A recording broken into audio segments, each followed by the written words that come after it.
दिव्य तौल, एक भक्त और व्यापारी की कथा। वाराणसी की भीड़ भरी गलियों में मणिकर्णिका घाट के पास सेठ गणपतलाल का हवेलीनुमा घर था। संगमरमर के फर्श, चांदी के दरवाजे और छत पर झूलता हुआ विशाल झूमर, जिसकी रोशनी में हर रात उसकी दौलत की चमक दिखाई देती थी। लोग उसे दानवीर सेठ कहते थे, लेकिन सच्चाई ये थी कि उसका दान कभी बिना दिखावे के नहीं होता। वह मंदिरों में सोने की घंटियां चढ़ाता था, पर उस पर बड़े बड़े अक्षरों में अपना नाम लिखवा देता था। भूखे और गरीबों को दान करते हुए उसका अहंकार 7वें आसमान पर होता था। गणपतलाल का सबसे बड़ा शौक था तौलना, हर चीज का। सोना, अनाज, इंसान, यहाँ तक कि भगवान की मूर्ति भी। हर चीज का मोल होता है, वह अक्सर कहता था, यहाँ तक कि भक्ति का भी। उसी शहर में गंगा किनारे एक छोटा झोपड़ा था जहाँ हरिदास नाम का साधारण तेली रहता था। दिन भर दीपक का तेल बेचकर कुछ पैसे कमा लेता और शाम को मंदिर जाकर भगवान शिव को दीप अर्पित करता। उसके कपड़े पुराने थे, थाली में बस रोटी प्याज, मगर चेहरे पर सुकून था।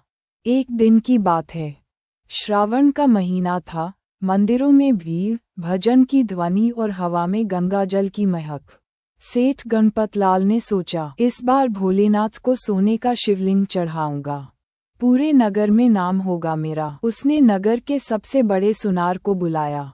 ऐसा शिवलिंग बनाओ जो कोई भूल न सके, उसने कहा। 3 दिन बाद जब सोने का शिवलिंग तैयार हुआ, गणपतलाल ने उसे लाल मखमल में लपेटकर रेशमी थाल में रखा और डमरू बजाते हुए मंदिर की ओर चला। रास्ते में वही हरिदास मिल गया। उसके हाथ में मिट्टी का छोटा शिवलिंग था, जो उसने खुद बनाया था। कहाँ जा रहे हो, हरिदास? सेठ ने मुस्कराकर पूछा। भोलेनाथ को ये चढ़ाने, हरिदास ने विनम्रता से कहा। सेठ हंसा। मिट्टी का शिवलिंग, क्या भगवान गरीबों का कीचड़ भी स्वीकार करते हैं? देखो मेरा खालिस सोना। हरिदास ने बस इतना कहा। भगवान सोने से नहीं, भाव से प्रसन्न होते हैं सेठ जी। गणपतलाल मुस्कुराया, देख लेंगे। मंदिर में दोनों पहुँचे। पुजारी ने आश्चर्य से देखा, एक ओर सोने का शिवलिंग, दूसरी ओर मिट्टी का। गणपतलाल ने पुजारी से कहा, महंत जी, इन दोनों को तुला पर रखिए, देखें किसका पुण्य भारी है। पुजारी असहज हो गया। सेठ जी, भक्ति की तौल कोई नहीं कर सकता। पर गणपतलाल जिद पर अड़ा रहा। मैं सोने का शिवलिंग दान कर रहा हूँ, बस एक बार देख लीजिए। पुजारी ने विवश होकर तुला मंगवाए। एक पलड़े में गणपतलाल का चमकता सोने का शिवलिंग रखा गया, दूसरे में हरिदास का मिट्टी का छोटा शिवलिंग। जैसे ही तुला संतुलित हुई, हरिदास ने सिर झुकाकर प्रार्थना की, हे महादेव, मैं तो बस तुम्हारा सेवक हूँ, मेरी भक्ति स्वीकार करो। अचानक मंदिर की घंटियां अपने आप बजने लगीं।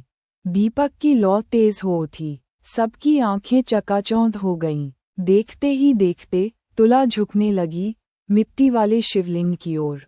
गणपतलाल अविश्वास में चीखा, यह असंभव है, इसमें कोई जादू है। उसने सोने का शिवलिंग उठाया, पर वह जलता हुआ गर्म हो गया।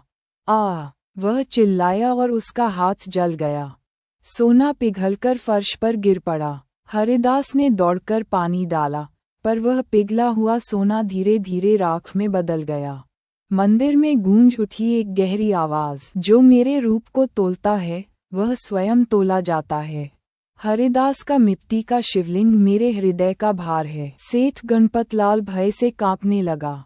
उसकी आंखों में आंसू थे। प्रभु, मैंने अहंकार किया, मुझे क्षमा करो। अचानक तेज हवा चली, मंदिर की घंटियां गूंज उठीं। जब हवा थमी, गणपतलाल के रेशमी वस्त्र साधारण धोती में बदल गए। पुजारी ने देखा, जहां सोने का शिवलिंग था, वहां अब वही मिट्टी का शिवलिंग रखा था, पर उस पर सुनहरी आभा फैल रही थी। हरिदास ने आंसू पोंछे और बोला, सेठ जी, भगवान की तौल में दौलत नहीं, भावना रखिए। गणपतलाल वहीं घुटनों के बल बैठ गया और पहली बार उसने किसी गरीब को प्रणाम किया। नगर में हरिदास का नाम भक्त हरिदास के रूप में प्रसिद्ध हो गया। लोग कहते थे कि उसके बनाए दिए कभी बुझते नहीं। और गणपत लाल, उसने अपनी हवेली बेच दी, सब पैसा मंदिर और गरीबों को दान कर दिया।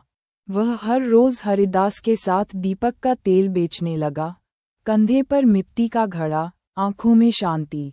लोग हंसते थे। सेठ गणपतलाल अब तेली बन गया। वह मुस्कुराकर कहता, हाँ, अब मैं आत्मा का तेल बेचता हूँ, जो अंधकार को मिटाता है। और उस रात, जब दोनों गंगा किनारे दीप जलाकर लौट रहे थे, दूर से आवाज आए, जो भाव से भरे वही सच्चा धनवान। गंगा की लहरों में वह आवाज विलीन हो गई, पर उसकी गूंज आज तक काशी के घाटों में सुनाई देती है।